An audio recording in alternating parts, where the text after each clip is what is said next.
మొత్తం మీద తెలంగాణ రాజ్యాధికార పార్టీకి ఎన్నికల సంఘం గుర్తింపునిచ్చింది. మొత్తం మీద తెలంగాణ రాజ్యాధికార పార్టీని గుర్తిస్తూ ఎన్నికల సంఘం ఉత్తర్వులు జారీ చేసింది.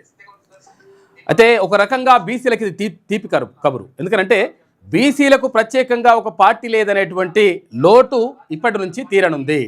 కేంద్ర ఎన్నికల సంఘం కూడా దీనికి ఓకే చెప్పింది. ఈ నేపథ్యంలో ఒక బ్యాంకు ఖాతాలు కానీ తర్వాత పాన్ కార్డులు కానీ ఇటువంటివన్నీ కూడా సమర్పించండి అని చెప్పేసి కేంద్ర ఎన్నికల సంఘం చెప్పినటువంటి మాట.